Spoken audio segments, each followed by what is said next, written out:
Bismillahirrahmanirrahim. Assalamualaikum murid-murid. Bersama dengan saya Cikgu Suparman untuk kelas pendidikan Islam tahun 2. Pada hari ini bidang sirah. Sirah ni macam sejarah, okey.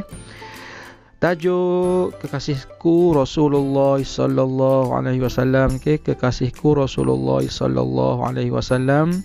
Muka surat 133 dalam buku teks. Macam biasa murid-murid, siapa malas? Saya rotan. Jom belajar. Jangan malas-malas, belajar. Bangun belajar. Kita belajar sama-sama. Jom. Okey, jom. Okey, tengok buku teks awal muka surat 133, 134. Okey. Gambar tu ialah makam Nabi Muhammad atau sallallahu alaihi wasallam. Okey. Seterusnya, sebelah tu adab mengasihi Rasulullah. Macam mana kita nak mengasihi Rasulullah? Yang pertama, berusaha mengenali peribadi Rasulullah. Apa dia peribadi Rasulullah yang kita perlu tahu. Yang kedua, berusaha mengikuti ajaran dan sunnah Rasulullah. Apa dia ajaran dan sunnah Rasulullah? Kita belajar kejap lagi. Nombor 3, sentiasa mengingati Rasulullah. Macam mana kita nak ingat kepada Nabi? Adakah dengan baca Quran? Adakah dengan baca zikir gitu kan? Okay, macam mana kita belajar kejap lagi. Dalil dia, sabda Rasulullah sallallahu alaihi wasallam sebelah tu warna hijau, la yu'minu ahadukum hatta akuna ahabba ilaihi min walidihi wa waladihi wan nasi ajma'in. Maksudnya, tidak beriman daripada kamu melainkan aku lebih dikasihi daripada ayahnya, anaknya dan semua manusia. Okey, faham murid? Tidak beriman daripada kamu melainkan aku lebih dikasihi daripada ayahnya, anaknya dan semua manusia. Ya, cinta kepada Nabi ni lebih pada cinta kepada ayah, cinta kepada mak, adik, abang, kakak, cinta kepada pakwa, cinta kepada makwa. Okey. Lebih maksud dia lebih daripada cinta kepada ibu bapa, cinta kepada Nabi. Jom tengok. Jom kita kenali siapa Rasulullah. Sikit. Yang pertama, nama Nabi penuh apa dia? Muhammad bin Abdullah. Ingat, nama Nabi Muhammad bin Abdullah. Okay, yang kedua, berkahwin pada usia 25 tahun. Okay, berkahwin pada usia 25 tahun. Ibu Nabi nama Siti Aminah. Okay, ingat, nama ibu Nabi namanya ialah Siti Aminah. Lahir pada 12 Rabiul Awal. Okay, ingat, 12 Rabiul Awal. Hari Isnin. Tahun apa? Gambar gajah tu kan? Tahun gajah. Okay. Menjadi Rasul pada usia 40 tahun. Okay, menjadi Rasul pada usia 40 tahun. Dan Nabi wafat ataupun meninggal pada usia 63 tahun. Sebab itulah umat Nabi Muhammad ni, kita ni umat Nabi Muhammad, biasanya umur ni tak panjang. Umur 60 Nabi cakap, bersiap sedialah.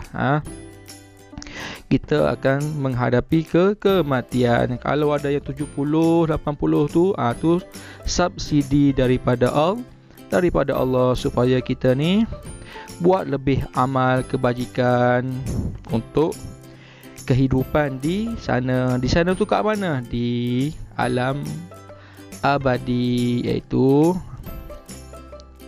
alam yang kekal abadi, syurga atau neraka tu. Okey, faham ya? Okey, seterusnya jom kita tengok. Okey, seterusnya peribadi Nabi kita dah kenal. Okey, contoh sunnah dalam kehidupan kita yang kita perlu ikut yang Nabi buat. Contoh apa dia? Yang pertama, atas sekali, solat tahajud. Okey, ni solat tahajud. Sunnah ni maksudnya apa yang Nabi buat. Bila kita buat apa yang Nabi buat, kita akan mendapat pahala. Yang pertama, solat tahajud, iaitu solat malam pukul 3 pagi, pukul 4 pagi, sekurang-kurangnya 2 rakaat. Yang kedua, membaca Al-Quran. Banyakkan membaca Al-Quran, insya-Allah dapat pahala dan akan jadi penolong kita di akhirat nanti. 3, solat berjemaah di masjid. Okey, solat berjemaah di masjid 5 kali sehari. Okey, itu sunnah Nabi. Sedekah, insya-Allah banyakkan sedekah. Kita ada duit sikit, kita tak ada duit ke, insya-Allah cuba beri sedekah. Sedekah ke kita ketika kita tak ada apa-apa ni lagi bernilai di sisi Allah. Okey, seterusnya solat duha. Solat duha itu waktu pagi sebelum zuhur. Okey, solat duha 2 rakaat. Sekurang-kurangnya 2 rakaat. Solat duha ni untuk apa? Untuk kita dapatkan rezeki. Okey, seterusnya jaga wuduk. Okey, jaga wuduk sebelum tidur. Kalau boleh kita berwuduk. Okey, seterusnya beristighfar setiap masa. Macam mana istighfar ni? Macam mana cara nak istighfar?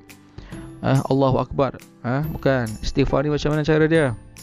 Astaghfirullahalazim. Itu istighfar. Astaghfirullahalazim.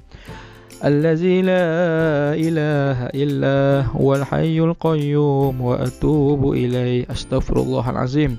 Astaghfirullahalazim. Astaghfirullahalazim. Itu kita beristighfar, iaitu kita memohon keampunan daripada Allah.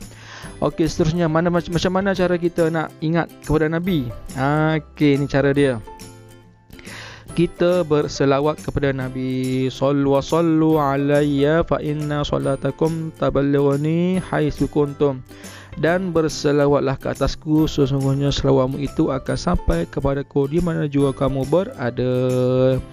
Okey, setiap hari sekurang-kurangnya 10-100 kita berselawat ke atas Nabi. Macam mana cara selawat? Ringkas. Allahumma salli ala Muhammad wa ala ali Muhammad. Allahumma salli ala Muhammad wa ala ali Muhammad. Okey, seterusnya Rasulullah dalam kehidupan saya. Yang pertama apa? Apabila kita ni sentiasa ingat kepada Nabi, kita akan ikut apa yang Nabi suruh dan tinggalkan apa yang Nabi larang. Yang pertama, mentaati dan menolong ibu bapa. Itu contoh. Taat dan mengasihi guru-guru dan rakan-rakan di sekolah kan. Yang ketiga, mengamalkan adab-adab makan mengikut sunnah Nabi. Jangan berebut, gunakan tangan kanan, baca bismillah. 4, bawah tu, menutup aurat ketika bersukan. Tutup aurat. Okey, lelaki, perempuan kena tutup aurat. Bawah sekali, menjaga adab-adab di masjid. Duduk dengan sopan dan tidak bising dalam masjid. Jangan berlari-lari masjid pula. Okey. Seterusnya 136, kepentingan mengamalkan adab-adab mengasihi Rasulullah. Yang pertama, lebih mengenali peribadi Rasulullah. Kita kenal Nabi, kita sentiasa akan kasih kepada Nabi. Kecintaan dan keimanan saya kepada Rasulullah bertambah. Okey, sentiasa berselawat ke atas Nabi. Sentiasa meneladani akhlak baginda dalam kehidupan harian. Yang bawah tu awak boleh baca berterai baca sendiri. Okey. Macam biasa, untuk kefahaman murid-murid, sila siapkan tugasan dalam buku aktiviti muka surat 133 hingga 134. Okey. Siapkan. InsyaAllah mudah faham apa yang kita belajar hari ini. Okey, murid-murid, macam biasa, like, share dan subscribe. Semoga bermanfaat untuk semua. InsyaAllah jumpa lagi. Assalamualaikum.